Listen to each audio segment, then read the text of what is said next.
आज हम मरियम उज़ ज़मानी का मकबरा या मरियम का मकबरा, जिसे आमतौर पर मुगल बादशाह अकबर की पसंदीदा पत्नी जोधा बाई के नाम से भी जाना जाता है, आए हुए हैं।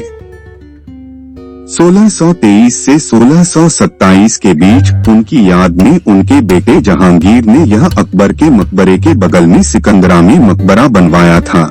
मरियम उज़ ज़मानी का जन्म आमेर के राजा भारमल की सबसे बड़ी बेटी हरखा बाई नाम की एक राजपूत राजकुमारी के रूप में हुआ था। उनका विवाह 1562 ईस्वी में सम्राट अकबर से हुआ था और उन्हें मरियम उज़ ज़मानी मैरी बटा करुणानेट ऑफ द एज की उपाधि से सम्मानित किया गया था। यह मकबरा अकबर के मकबरे के ठीक बगल में है, जो उसकी अन्य पत्नियों के सभी मकबरों के सबसे नजदीक है।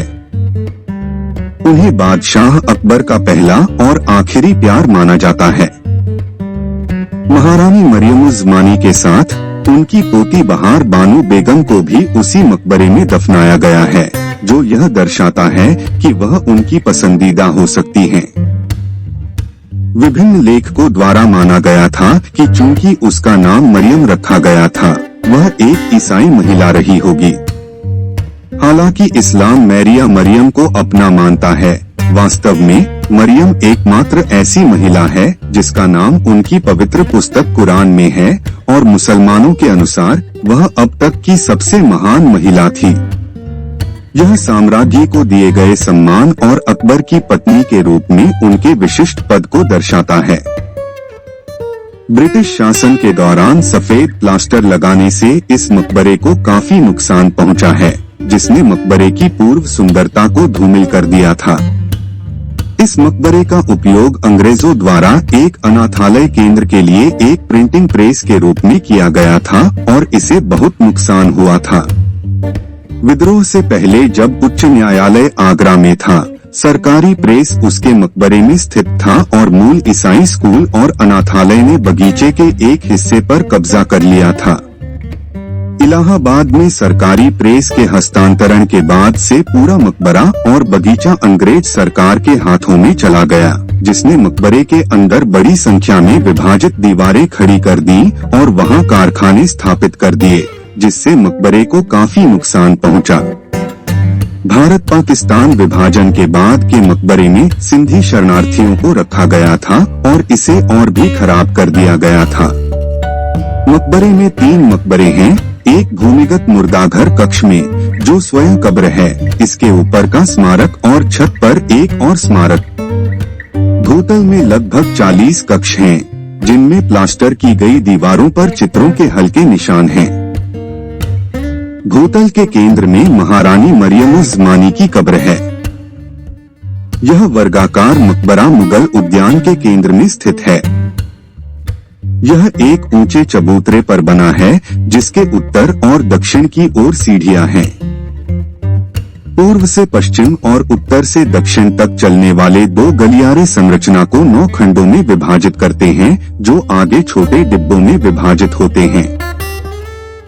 सबसे बड़ा केंद्र में है, 4 छोटे वर्ग कोनों पर हैं और 4 आयताकार उनके बीच में हैं। चौड़े मेहराबों और मेहराबदार छतों को सहारा देने के लिए बड़े बड़े खंभों का इस्तेमाल किया गया है। मकबरा ईंट और मोर्टार से बना है और प्लास्टर के साथ समाप्त हुआ है। बारादरी को मुगलों द्वारा फिर से तैयार किया गया था, जिन्होंने इसे मकबरे में बदल दिया और इसमें छतरियां और छपर खाट जोड़े। इसके चारों कोनों पर 4 विशाल अष्टकोणीय छतरियां हैं और चारों भुजाओं के मध्य में 4 आयताकार छपर खाट हैं। प्रत्येक छतरी एक सफेद गुंबद के साथ लाल बलुआ पत्थर से बनी है और एक वर्गाकार चबूतरे पर खड़ी है। गुंबदों को उल्टे कमल या पद्म कोश से सजाया गया है। आंतरिक लिंटेल और बाहरी छज्जे को सहारा देने के लिए प्रत्येक खंभे पर 5 कोष्ठकों का उपयोग किया गया है, जिससे एक छतरी में कुल 40 कोष्ठक बनते हैं। प्रत्येक छपराघाट आयताकार है और इसमें कोष्ठक के समान समूह और एक सफेद छत के साथ 8 खंभे हैं। ये छतरियां और छपरखाट पूरी रचना का सबसे महत्वपूर्ण आभूषण हैं। 8 खंभों और कोष्ठकों के समूह के साथ आयताकार छपरखाट कोने के कपोलों से मिलते जुलते हैं। मकबरे में गुंबद नहीं है। गुंबद के बिना मुगल मकबरों की श्रेणी में मकबरा वास्तुशिल्प महत्व का है।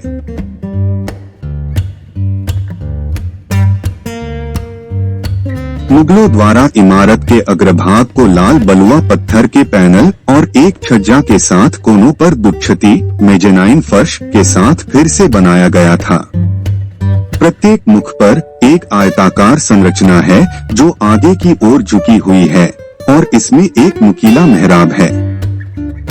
यह दोनों तरफ पंखों से घिरा हुआ है, जिसमें 3 मेहराब और एक दूसरे के ऊपर एक डबल मेहराब का एक सेट होता है। इस प्रकार इमारत के प्रत्येक कोने में एक दुछत्ती होती है। पंखों को छज्जों द्वारा संरक्षित किया जाता है। दुछत्ती तक सीढ़ियों से पहुंचा जा सकता है। मकबरे का एक अन्य महत्वपूर्ण पहलू यह है कि यह आगे और पीछे दोनों तरफ समान है। अन्य मुगल युग की संरचनाओं के विपरीत पिछला प्रवेश द्वार डमी नहीं बल्कि वास्तविक प्रवेश द्वार है। लाल बलुआ पत्थर के अग्रभाग और विभिन्न प्रकार के सजावटी डिजाइन वाले पैनल जैसे पुष्प पैटर्न इस मकबरे के पूर्व वैभव के बारे में बहुत कुछ बताते हैं। नुक्कड़ शाफ्ट में शेवरॉन पैटर्न है, डूबे हुए नीचे के भीतर शराब के फूलदान हैं और ज्यामितीय पुष्प डिजाइन मेहराब के बीच के पियर्स को पकड़ते हैं। छतरियों में हेक्सागोनल आधारों के साथ सुंदर नक्काशीदार स्तंभ हैं। पत्थर के कोष्ठक छज्जे के ठीक नीचे की जगहों पर कब्जा कर लेते हैं, जबकि इसके ऊपर खूबसूरती से नक्काशीदार चित्रवल्लियां हैं तथा गुंबद के नीचे सफेद संगमरमर जड़ा हुआ है। छपरखत के फ्रिज मूल रूप से चमकीले टाइलों से ढके हुए थे और एक पिरामिड छत है। कोनों में पुष्प चित्रों के निशान अभी भी देखे जा सकते हैं, जो मकबरे की पूर्व सुंदरता के बारे में बताते हैं।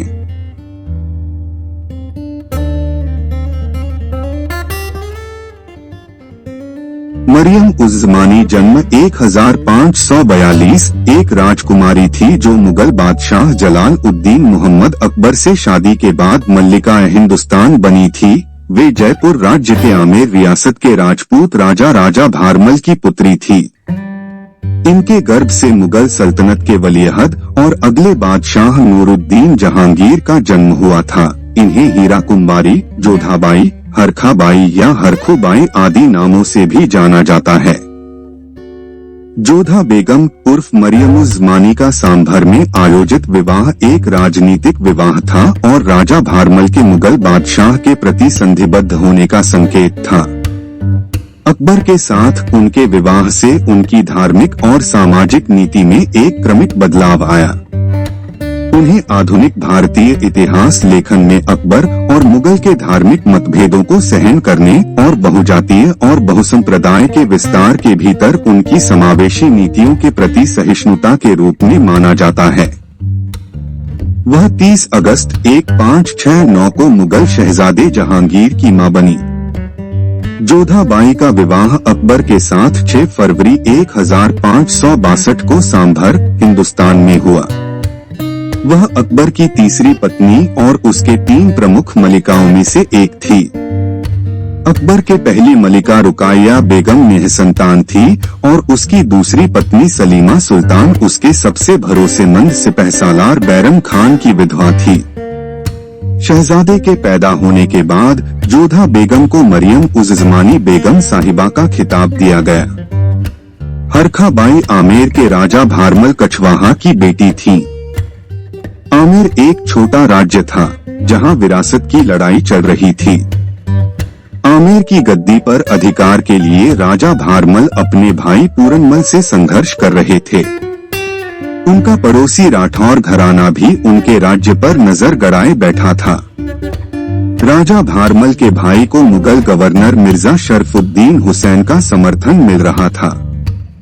अकबर की एक और जीवनी Akbar the great Mughal the definitive biography लिखने वाली इरा मुखोटी लिखती हैं, राजा भारमल एक अच्छे रणनीतिकार थे।